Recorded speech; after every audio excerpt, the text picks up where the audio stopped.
de la fleur de sureau noir avant de te donner les vertus et les bienfaits ainsi que les recettes qu'on peut faire, etc.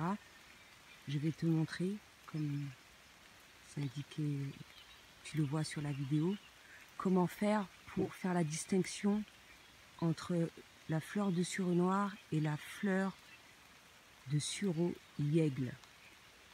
Alors, déjà, la fleur de sureau noir se trouve, il y en a plein tout en haut, sur un arbre.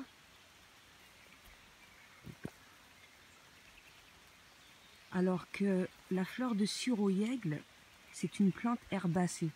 Donc, tu verras des troncs, des branches, du bois pour le sureau, tandis que le sureau yègle, tu verras des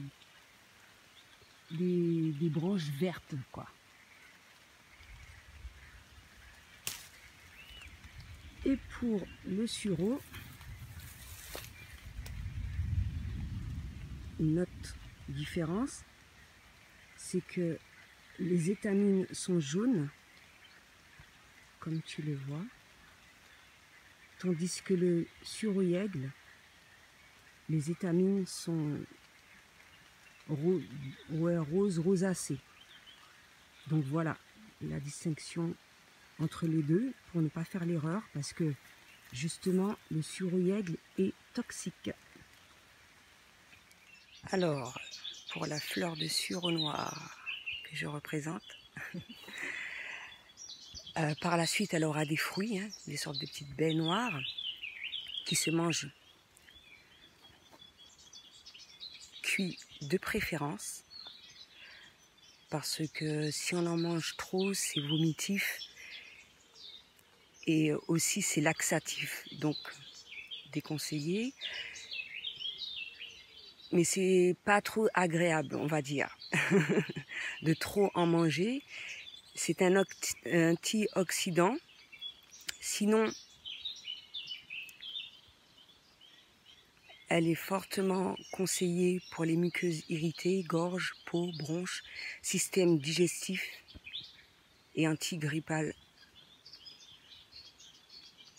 Donc, à ce moment, le prendre en infusion ou en décoction. Alors, les fruits ont beaucoup de vitamines, mais la fleur également. La fleur a une forte teneur en acide phénolique, huiles essentielles, minéraux, les vitamines A, C, B6. Elle a une remarquable concentration en fer, en flavonoïdes, en acides aminés et en tanins.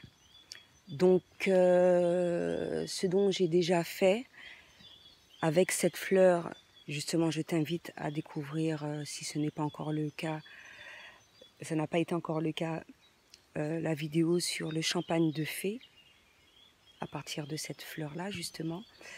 Et on peut également faire des beignets qui sont vraiment délicieux.